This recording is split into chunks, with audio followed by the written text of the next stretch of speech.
तो जल का अपना कोई रूप नहीं है ना।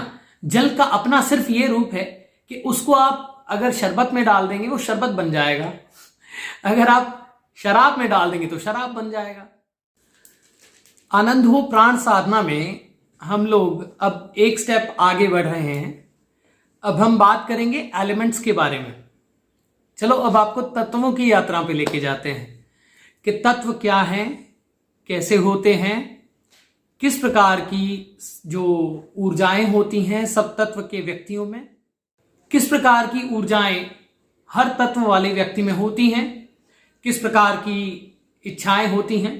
5 तत्व होते हैं हमारी बात हुई है पहले भी, धात्वाग्नि के बारे में बात हुई थी, भूताग्नि के बारे में बात हुई थी। अब हम अग्नि के जो प्रकार हैं वो तो हम बात करेंगे ही, उसके साथ में एलिमेंट्स की भी बात कर रहे हैं कि किस प्रकार के एलिमेंट्स जो हैं वो एलिमेंट वाले व्यक्ति किस प्रकार के होते हैं। तो अब थोड़ा सा मैं इस वीडियो में उसे स्टार्ट करूंगा, फिर एक एक करके हम तत्वों के बारे में बात करते जाएंगे। अब अगर हमें रियलिटी में we want to know the element और किस प्रकार का प्रभाव हर एलिमेंट वाले व्यक्ति पर उसका तत्व डालता है, तो हमें इसे जरूर जानना होगा कि अर्थ क्या है, ठीक है, फायर क्या है, आकाश क्या है ना, जल क्या है और वायु क्या है, किस प्रकार के उनकी टेंडेंसीज होती हैं, किस प्रकार की, जैसे सपोज इट अगर हमें पृथ्वी तत्वीय जो अर्थ एलिमेंट का व्यक्ति है हमें उसे समझना है, ठीक है, तो हमें क्या करना होता है, हमें अर्थ को जानना होगा, है ना। अगर कोई फायर एलिमेंट का बंदा है, फायर एलिमेंट वाला व्यक्ति है, तो हमें फायर को जानना होगा, फायर की टेंडेंसीज को जानना होगा, फायर की क्वालिटीज को जानना होगा और फायर की ही पावर को जानना होगा और फायर के ही जो है जो प्रभाव हैं, गलत प्रभाव, दुष्प्रभाव, उनको जानना होगा। अर्थ में भी सेम। फिर आकाश है, आकाश में आकाश की क्वालिटीज क्या हैं, आकाश क्या है और किस प्रकार से उसका निर्माण है, क्या उसकी ऐसे ही जिस प्रकार का तत्व होगा ना व्यक्ति का वैसा ही उसके अंदर टेंडेंसीज होंगी, उससे संबंधित ही उसका नक्षत्र होगा और उसका जो मेन नक्षत्र का स्वामी होगा उसका प्रभाव उसके बॉडी पे, उसके माइंड पे, उसकी सोच पे, उसकी समझ पे पड़ेगा। फिर उसके बाद में मान लीजिए कोई आकाश तत्वीय है तो आकाश जैसे इनफाइनाइट है, कोई जल तत्वीय है, अगर आप सिंपली पी लेंगे तो वो प्यास बुझा देगा। अग्नि ऐसे ही है, अग्नि ताप है ना, जल ठंडा है।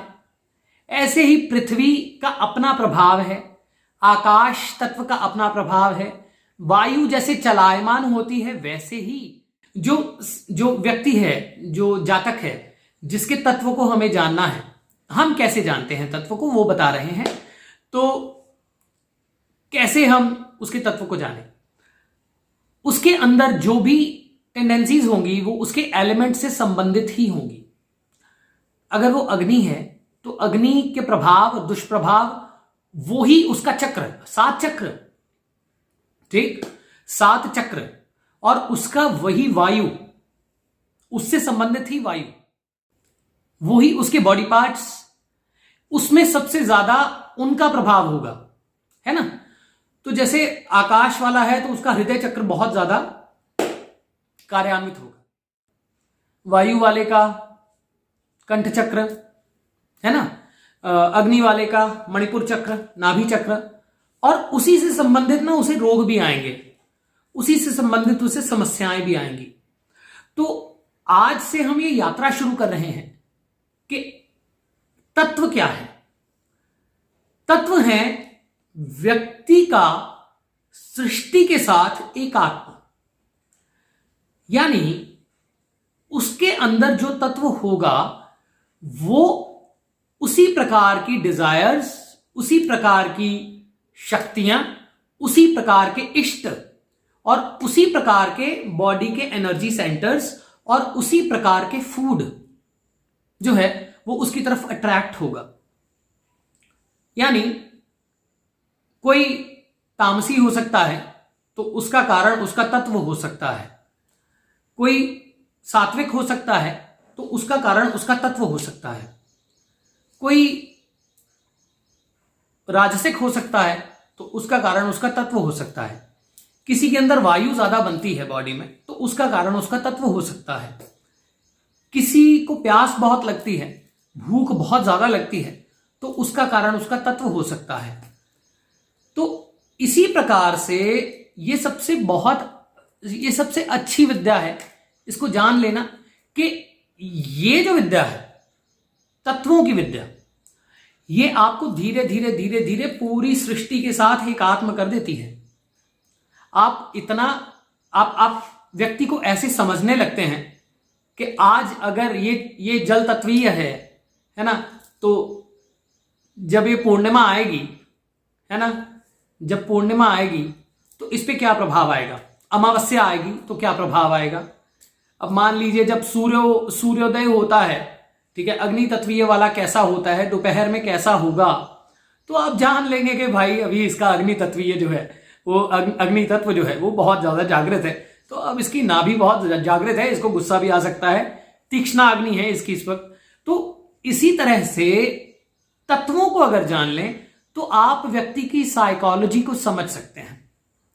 फिर उसके बाद में साधनाएं तो परम अवस्था है और अकॉर्डिंगली आपको आपके इष्ट के बारे में पता लगता है कि हाँ मेरा तत्व ये है और मेरा इष्ट ये है ना। जल तत्व वालों के इष्ट और हैं, उनकी साधनाएं और हैं, उनके मंत्र और हैं, अग्नि तत्व वालों के मंत्र और हैं। फिर ये देखा जाता है कि उसका कौन सा चक्र कैसे कार्य करता है, जो उसका मुख्य चक्र होगा, मान लीजिए जो उसका एलिमेंट होगा वो ही चक्र भी उसका सबसे ज्यादा जागृत होगा, ठीक है। तो excess of everything is bad. कभी हमें उस एलिमेंट को घटाना होता है और दूसरे एलिमेंट को उसमें डाल के बढ़ाना होता है। तो फिर वैसे जैसी जैसी प्रॉब्लम्स हैं व्यक्ति की, वैसी वैसी ही टेंडेंसीज उसके साथ प्रयोग होती हैं। जैसे थेरेपीज बोलेंगे, टेंडेंसीज नहीं बोलेंगे। कोई अग्नि तत्वीय है, ठीक है, तो जैसे जब अग्नि बहुत भड़कती है तो जल का छींटा दिया जाता है, तो उसको जल तत्वीय नक्षत्रा में जल तत्वीय फूड खिला के, जल तत्वीय जो है सब चीजें करके, ठीक है, उसको उस एलिमेंट के साथ बैलेंस किया जाता है। फिर वो अपने आप रिदमाइज हो जाता है, ठीक है। तो ये है तत्वों की यात्रा जो हम आज से शुरू कर रहे हैं। आपका प्रेम साथ मिलता रहे, जुड़े रहिए।